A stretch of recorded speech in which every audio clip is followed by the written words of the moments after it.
This episode gave a lot of screen time to both Mimi and Roman as they dueled each other in where the fate of Goha rests upon Mimi's shoulders. If she loses, then both the Primarina Katana and the Dragir's Curry would combine, causing an explosion that would result in the destruction of Goha Corporation and the tower itself. Hello everyone and welcome to Dueling with Downton, and today let's talk about episode 71 of the Yu-Gi-Oh! 7's anime series. A very comedic episode that left a pleasant and wholesome aftertaste. As for the most part, I found this episode to be very enjoyable and would happily watch it again. So then, first and foremost, being a big fan of the character of Mimi Itachi, was I upset about her losing within this episode? Well, no, not really. Because when it comes to Mimi's character, I realised that she doesn't win many duels. In fact, she's yet to win a duel in the entirety of 71 episodes. But during every duel, she actually offers some brilliant new cards and support for her archetype. For example, we've had a lot of Dan Keto support, and most of those designs have been absolutely fantastic. Plus, this episode gives us many more amazing expressions from Mimi's character. Here are just a few of the examples. Now, if I had to give my favourite expression from Mimi within this episode, it would have to be probably the face she makes after the explosion happens when they're dueling. Then again, all of them are great. Mimi's evil grin as well is fantastic. I just like the fact that most characters now in Sevens are getting these evil, sinister grins. Like we've had one with obviously Yuga, when he was the Yuga Devil. We've had, I think Umiko do one, possibly one in the last episode. But again, we've had so many fun facial expressions from different characters. This is just a delight to see. Now then, I mentioned the fact that we got some Dan Keto support, and well, this episode gave us Dan Keto, the Kitchen Master. Very fitting with this episode theme being surrounded by cooking. Plus, the design looks really decent for this monster, and her effect, Whimsical Cooking, allows her to discard the top 3 cards of her deck in order to gain 1000 life points per every water attribute sent to the graveyard. Now, as for the Kitchen Master summoning chant, this was absolutely brilliant. I love the visuals, and yes, it was over the top. But then, with Mimi and her personality, it works perfectly. I did find it slightly odd / confusing how though Dan Keto the Kitchen Master, it affects gains life points per water attribute monster, yet the card itself is actually of the fire attribute. So, I guess it's like, I don't know, when you heat water up, it evaporates or something, giving you rejuvenation and health. But yeah, I thought that was slightly odd. Then again, let's quickly go over the other monsters that Mimi used, as they all had a redesign from an original OG Yu-Gi-Oh! Card. So then we have Tiramisu, the Dark Witch, which is a reference to Dumay's Dark Witch. Change of Nata de Ko, referencing the spell card Change of Heart. Frenzied Panda Cotta, which is a reference to Frenzied Panda. And of course, all of these monsters followed the same theme as Dan Keto the Kitchen Master, which is of course cooking / food. And each one of these monsters, in their name, reference a different type of dessert.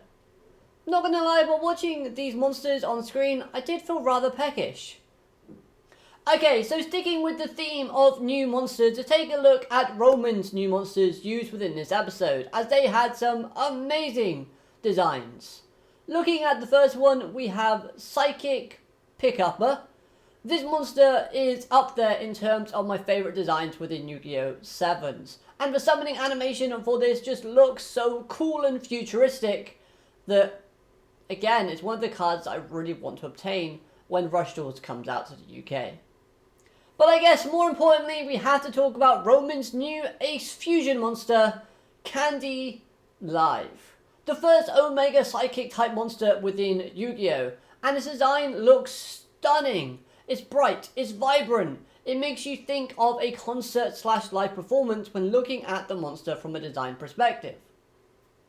Its effect is also very useful, as you would sacrifice 2,000 life points in order to make your opponent's monster lose 3,000 attack. And at first, this seemed rather balanced within the anime. But then looking at it from a real world's perspective, in Rush Duels you actually start with 8,000 life points, it makes this skill kind of strong, because you're not really risking very many life points here. So I wouldn't be surprised if this does get slightly changed when it finally gets printed, but I guess we'll have to wait and see on that front.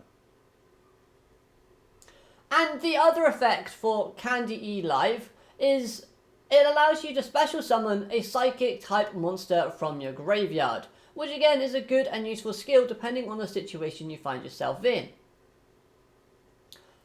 On a side note though, with fusions, I bet Luke is really salty right now, as he's technically the only one of our core 4 to not use fusions within the anime. Obviously he doesn't remember the events of the Luke Man, and most likely he'll probably use fusions next episode. But I did see him in that little sort of block they had when Roman announced she was fusing. He didn't look very happy. Now then, moving along, let's talk about Roman as a character. Within this episode, I thought her character was presented really well, in being this sweet and innocent girl who just wanted to have someone try her cooking. Personally, I do think she's slightly oblivious to the fact that her curries are bad/explosive. Because after all, characters like Yuka and Luke just love eating the stuff, and anyone who tries it just lies to her in order to avoid hurting her feelings. So why wouldn't she think that her cooking is actually decent? She genuinely looked happy when both the mad scientist took all of the curry away, and when Mimi said that she'll try some at lunch at the beginning of this episode. As a side note though, with the chef drones that we get to see, they had some great interactions with both Roman and Mimi in this episode. There was one that was even quite sassy in saying that having 2 times 0 is still 0. When Roman was like, I'll make 2 curries, then there's double the chance of someone eating them. That was quite funny. So then, returning to those crazy scientists working underneath Goha Corporation, I have to just mention this weird feeling that I have that they'll play a part within the plot of an arc. Not necessarily this arc that we are currently in at the moment, but possibly a future one later on down the line, as something very interesting happened within this basement. It looked as if they succeeded in creating a massive ball of condensed energy, or possibly a black hole. Not very likely though, because they should have been dead if they were. But this sphere that they created does look very similar to negative energy. Something that a villain would definitely want to try and use and exploit. Now when I first saw this orb that they managed to create, I instantly thought of Darkness from Yu-Gi-Oh! GX. Now this could have very well just been an Easter egg or a reference to that, but I know that both this orb is brighter than the one that Darkness has in the background, as well as the fact that why would it be? But then again, I mean, anything's possible. I simply think that this orb that they managed to create will play a part in some storyline moving forward, as we don't really know what it was that they were creating, or why they were creating it. It looks very unique, and we did spend a couple of seconds of the episode sort of seeing this creation. So I think once we find out what it actually is and what's behind it and why it was created, then I feel like something more is going to be played, with this being an intricate part in the story. Okay, so lastly, Mimi was acting on behalf of the Yu-Gi-Oh! Sevens fanbase once again, with that ending speculation of possibly Yuga being the 6th Goha sibling, as he seemed very friendly with them all, and on good terms of course. Plus, Mimi's line of thinking was that they all shared the U in their names, as a common trait. I can't lie, that segment did make me laugh, but more importantly, it was great seeing the Goha siblings back once again. I was afraid that they might actually not show up at all, but seeing their conversation and interaction with Yuga does give me a bit more hope that he might still be around for a bit longer still. I am curious though as to what plans or ideas Yuga has and wants to implement that he needs the Goha siblings' permission to do so. Of course they are the presidents and Yuga is just an employee, so it makes sense for him to ask for permission, but why didn't he ask Yuo? Does Yuo even know that the Goha siblings, the rest of them, are having conversations with Yuga? That's another question we have to ask and find an answer to. Overall, this episode I thought was absolutely fantastic. Of course, I'm a fan of Mimi and Roman's character, so of course someone like me is going to love the episode.